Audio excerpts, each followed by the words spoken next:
जय हिंद दोस्तों, देखिए बहुत बहुत स्वागत है आपका आज के इस वीडियो में। तो कल हमने अपने लास्ट वाले वीडियो में विद्रोह हमने कुछ डिस्कस करे थे।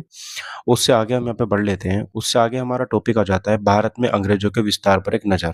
ठीक है, अंग्रेजों ने भारत में विस्तार कैसे कैसे करा, उस पर हम एक बार नज़र डाल लेते हैं थोड़ी सी। तो देखो, सबसे पहले यहाँ पे बात करेंगे भारत में अंग्रेजों के विस्तार पर एक नज़र।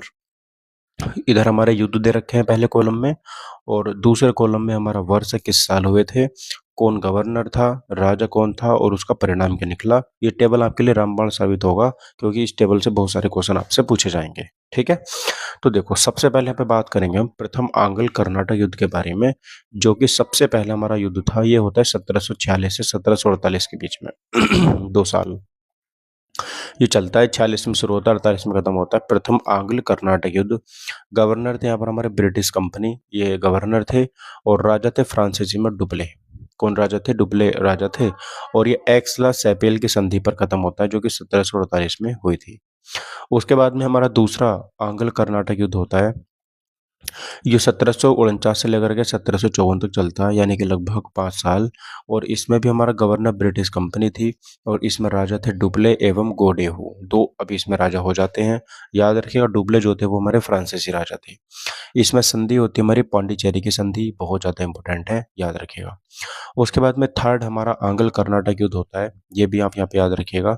ये होता है 1758 से लेकर के 1763 के बीच में। ये होता है हमारा 5 साल। और इसमें ब्रिटिश की तरफ से लड़ रहे थे सर आयरकूट। और अ, यहाँ पर बात करेंगे राजा जो होता है यहाँ पर काउंट डी लाली, लाली के नाम से फेमस है ये। लाली यहाँ पर राजा था।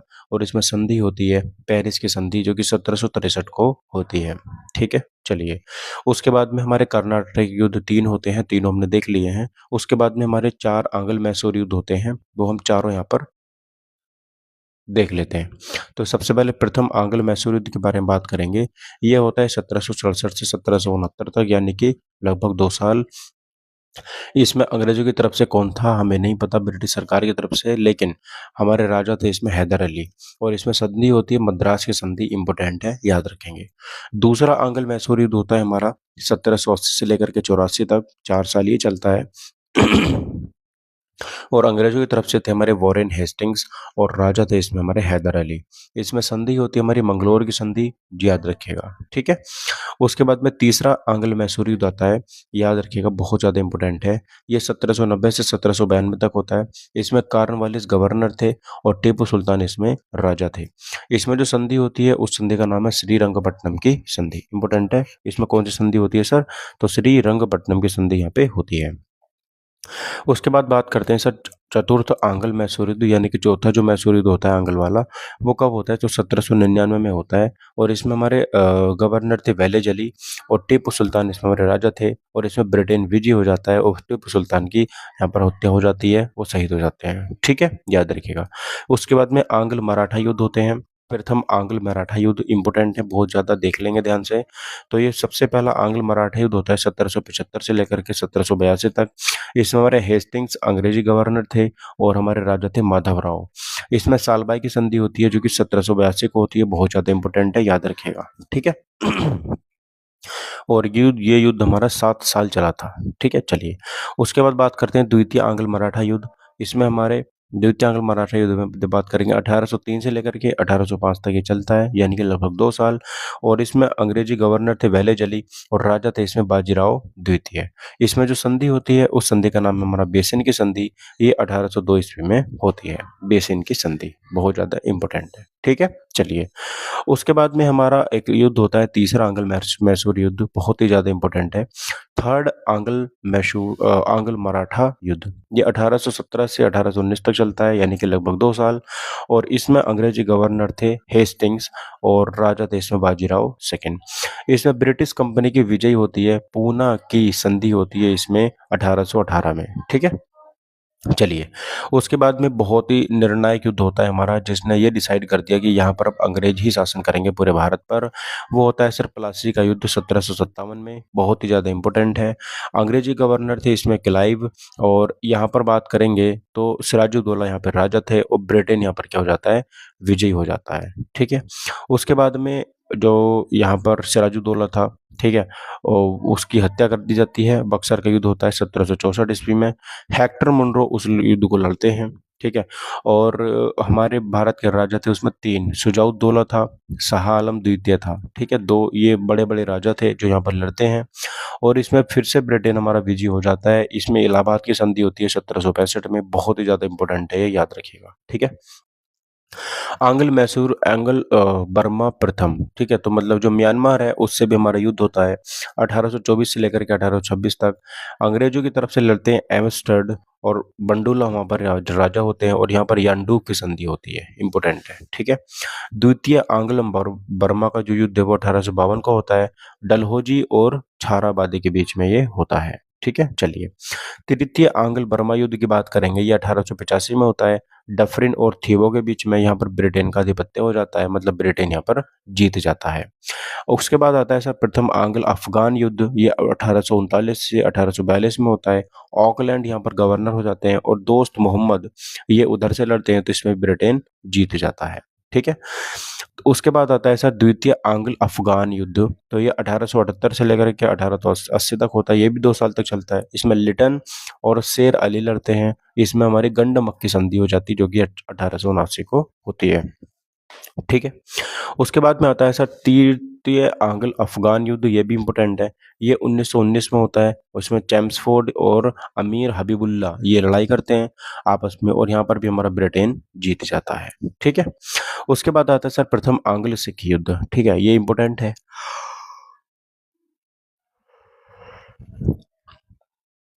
ये 1845 से 1846 तक होता है, यानी कि लगभग 1 साल ही चलता है। और इसमें अंग्रेजों की तरफ से लड़ रहे थे हॉर्डिंग फर्स्ट, और राजा थे इसमें हमारे दिलीप सिंह। और इसमें संधि होती है लाहौर की संधि, जो कि 1846 को हो जाती है। उसके बाद आता है सर सेकंड हमारा आंग्ल सिख युद्ध, ये 1848 से लेकर के 1849 तक होता है। डलहौजी इसमें अंग्रेजों की तरफ से लड़ते हैं, और भारत के राजा थे इसमें दिलीप सिंह, और इसमें ब्रिटेन विजयी हो जाता है 1849 को। ठीक है, तो इम्पोर्टेंट है बहुत, देखो बहुत इंपॉर्टेंट चल रहे हैं ये सब चीज़ें, तो आप इनको याद भी रखेंगे अच्छे से। अगला देखो, आंग्ल नेपाल युद्ध, हमारा नेपाल के साथ में भी युद्ध होता है, तो ये 1814 से लेकर के 1816 तक होता है। हेस्टिंग्स जो है वो लड़ते हैं अंग्रेजों की तरफ से, और नेपाल की सेना जो है वो हमारी नेपाल की तरफ से लड़ती है, और इसमें संधि होती है सुगोली की संधि, जो कि 1816 को होती है। ठीक है, उसके बाद में आता है आंग्ल और सिंध युद्ध, 1843 में ये होता है। एलन ब्रो का टाइम पीरियड था, सिंध राजा थे इसमें, और सिंध का विजय हो जाती है 1843 में। ठीक है, चलिए उसके बाद में बहुत इंपॉर्टेंट टॉपिक आता है 1857 के विद्रोह के प्रमुख क्रांतिकारी कहाँ से थे, कैसे थे, सब कुछ निकल जाता है। ठीक है, देखो सबसे पहले बात करेंगे यहाँ पे हम दिल्ली में, केंद्र था दिल्ली। दिल्ली में क्रांतिकारी कौन थे, तो बहादुर शाह जफर थे और बख्त खान दिल्ली में थे। इसका उन्मूलनकर्ता का मतलब होता है कि किसने दबाया इसको, ये अंग्रेज थे, तो जॉन निकलसन और हक्सन ने इसको दबाया था, उन्मूलन करता थे। कानपुर की बात करें तो यहाँ से नाना साहब और तात्या टोपे ने, ये क्रांतिकारी थे, और इसके उन्मूलन करता थे कैंपवेल। ठीक है, लखनऊ में बात करेंगे तो लखनऊ में बेगम हजरत महल थी। ठीक है, और यहाँ पर भी कैंपवेल ने इसको दबा दिया था। इलाहाबाद की बात करेंगे तो मौलवी लियाकत अली, तो लियाकत अली के नाम से फेमस है ये, और इसको कर्नल नील ने दबा दिया था। ठीक है, और झांसी में बात करेंगे तो रानी लक्ष्मीबाई थी, और मेजर ह्यू रोज यहाँ पर ये इनके उन्मूलन करता थे।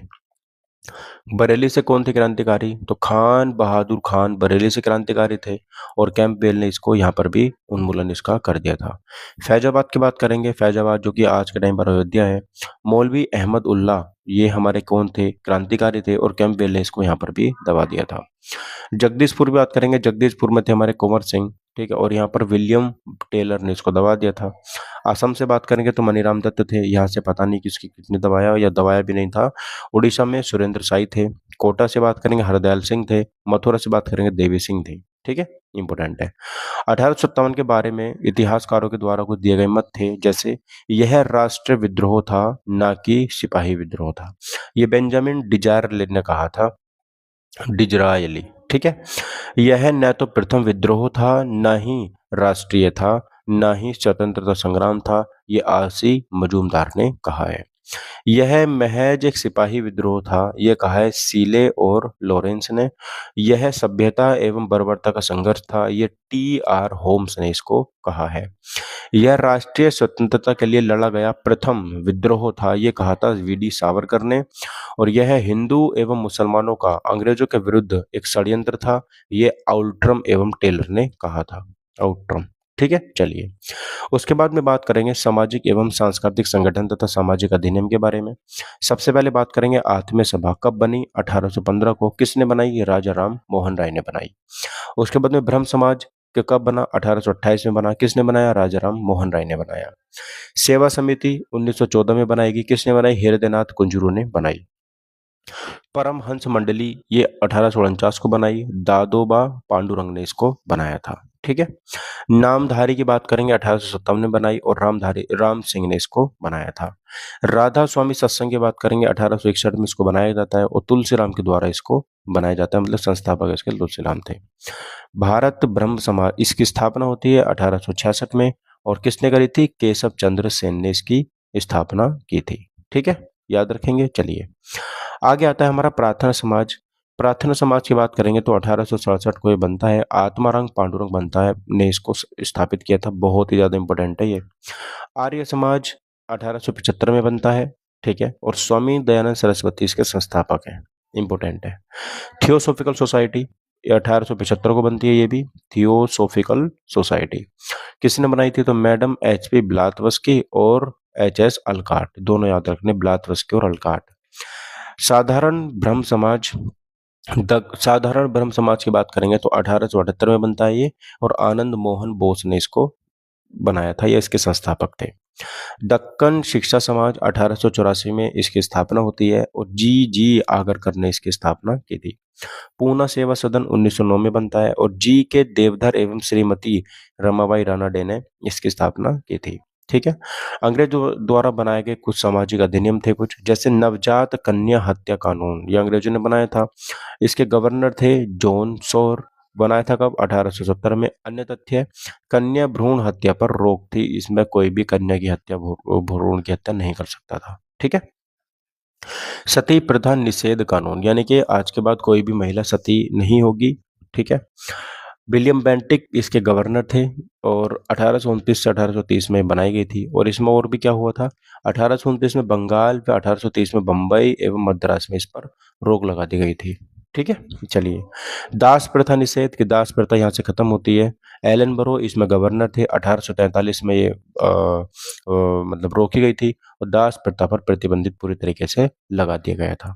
हिंदू विधवा पुनर्विवाह कब से शुरू हुआ था? डलहौजी ने इसको शुरू किया था, मतलब पुनर्विवाह 1856 से, और विधवा को विवाह की मान्यता दे दी कि वो दोबारा से शादी कर सकती है।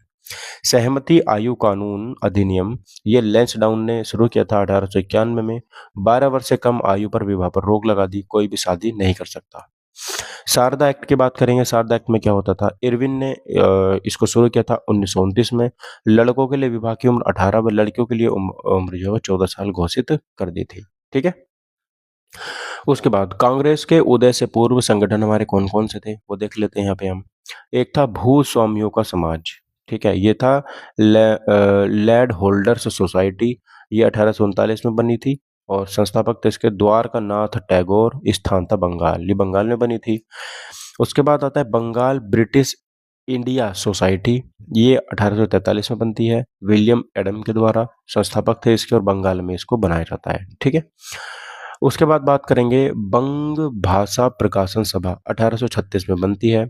राजा राम मोहन राय एवं गौरी शंकर ने इसको बनाया था बंगाल के अंदर।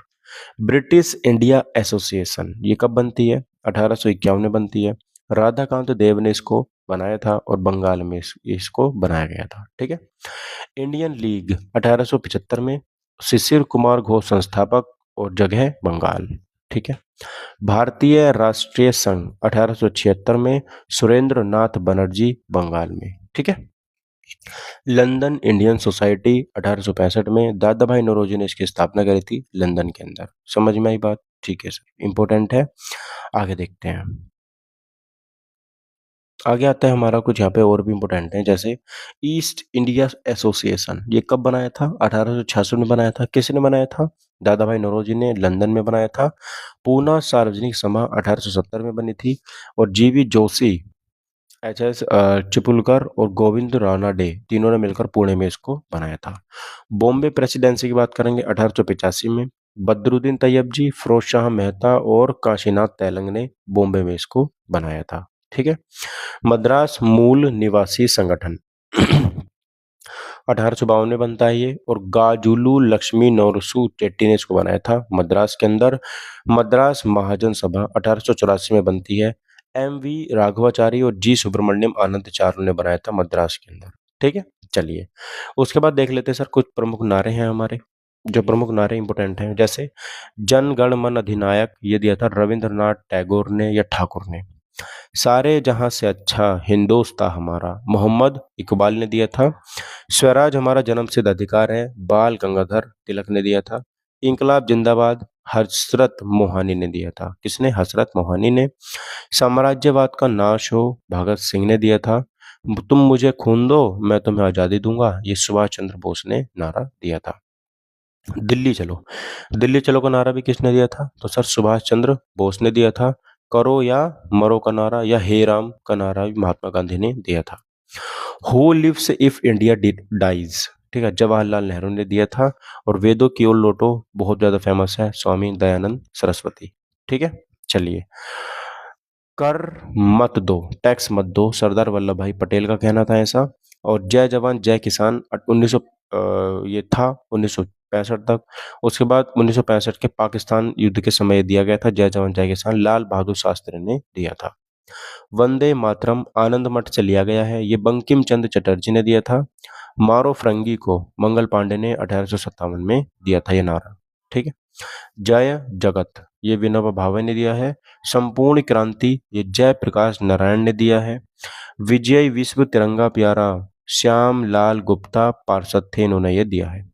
मेरे सिर पर लाठी का एक प्रहार, अंग्रेजी शासन के ताबूत की कील साबित होगा, लाला लाजपत राय ने ये यहाँ पर नारा दिया था। ठीक है। चलिए, अब यहाँ पर हम बात कर लेते हैं, इंपोर्टेंट है,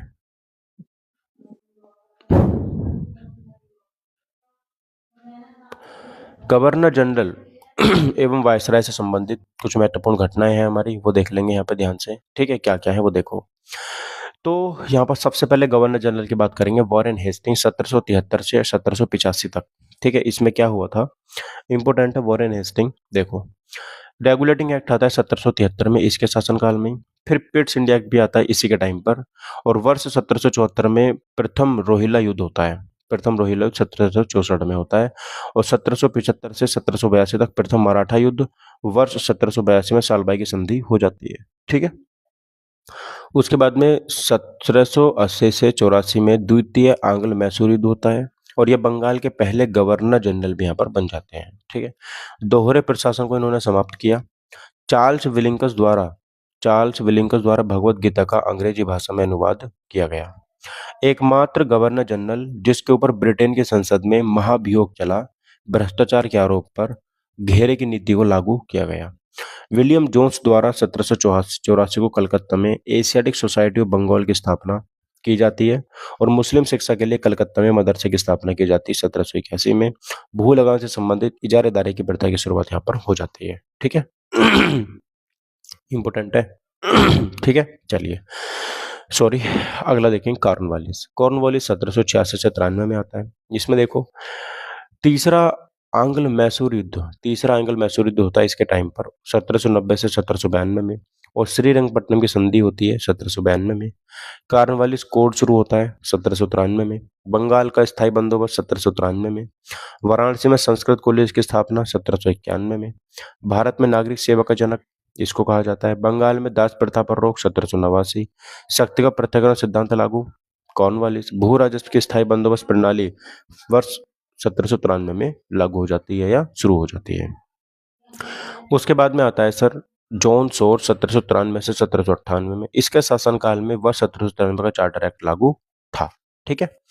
उसके बाद में वेलेजली आता है 1798 से 1805 में। देखो, इसमें सहायक संधि प्रणाली की शुरुआत होती है 1798 में। चौथा आंग्ल मैसूर युद्ध होता है 1799 में। द्वितीय आंग्ल मराठा युद्ध होता है 1803 से 1805 में। और इनके कार्यकाल के दौरान उन्होंने मद्रास की प्रेसिडेंसी और कलकत्ता के फोर्ट विलियम कॉलेज की स्थापना 1800 में कर दी थी। वर्ष 1799 को भारत में पहली बार प्रेस पर सेंसर लगाया गया। ठीक है। जॉर्ज बोरलो आता है हमारा। बोरलो वेल्लोर का सिपाही विद्रोह होता है इसके टाइम पर 1806 में, इंपोर्टेंट है। ठीक है, चलिए आगे देखते हैं। मिंटो फर्स्ट आता है 1807 से 1813 तक। रणजीत सिंह के साथ अमृतसर की संधि हो जाती है इनकी 1809 में, और वर्ष 1813 में चार्टर एक्ट लागू हो जाता है। हेस्टिंग की बात करेंगे 1813 से 23 तक। आंग्ल नेपाल युद्ध होता है 1814 से 16 में, और सुगोलू की संधि होती है 1816 ईस्वी में। तीसरा मराठा युद्ध होता है 1817 से लेकर के 1819 तक, और मराठा परिसंघ का विघटन यहाँ पर हो जाता है। रैयतवाड़ी प्रणाली की स्थापना होती है 1820 में, और मद्रास में रीड एवं मुनरो द्वारा इसकी शुरुआत की जाती है। हस्तक्षेप की नीति का अंत होता है। पेशवा का पद का उन्मूलन हो जाता है, और वर्ष 1822 में बंगाल में टेनेंसी एक्ट लागू हो जाता है, और पिंडारियों का दमन हो जाता है 1817 ईस्वी में। ठीक है। उसके बाद में आता है अहमदस्टड। ठीक है, एमहर्स्ट। प्रथम आंग्ल बर्मा युद्ध होता है इसके टाइम पर, और असम का विलय यहाँ पर हो जाता है, इंपॉर्टेंट है, याद रखेंगे। ठीक है, चलिए विलियम बेंटिक की बात करेंगे। विलियम बेंटिक के बारे में 1828 से 35 तक। इन्होंने सती प्रथा का अंत करवाया 1829 में। वर्ष 1833 का चार्टर एक्ट लागू होता है। ठगी प्रथा का अंत कराया 1830 में। भ्रूण हत्या पर रोक लगाई इन्होंने। और गवर्नर जनरल बंगाल को गवर्नर जनरल भारत कहा जाने लगा। मतलब जो बंगाल का गवर्नर जनरल था उसको भारत का गवर्नर जनरल कहा जाने लगा। कलकत्ता में मेडिकल कॉलेज की स्थापना की, मेडिकल कॉलेज की नींव रखी गई। उसके बाद आता है चार्ल्स मैटकॉफ। प्रेस का मुक्तिदाता मैटकॉफ को कहा जाता है, बस एक लाइन में याद रखना है। ऑकलैंड की बात करेंगे। ये प्रथम आंग्ल अफगान युद्ध होता है 38 से 42 के बीच में, इसके टाइम पर। हॉर्डिंग फर्स्ट की बात करेंगे। प्रथम आंग्ल सिख युद्ध होता है 45 से 46 के बीच में, और लाहौर की संधि होती है 1846 में। आदिवासियों की नरबली प्रथा पर रोक यहाँ पर लग जाती है होर्डिंग के टाइम पर। उसके बाद में आता है डलहौजी। डलहौजी 1848 से 1856 में, देखेंगे ध्यान से। द्वितीय आंग्ल सिख युद्ध 1848 से 49 तक। निचले बर्मा का अधिग्रहण हो जाता है 1852 में। वेबकत का सिद्धांत डॉक्ट्राइन ऑफ लैप्स का परिचय होता है, बहुत ज्यादा इंपॉर्टेंट है, यहीं से क्वेश्चन पूछे जाते हैं। वो डिस्पैच 1854 में आता है।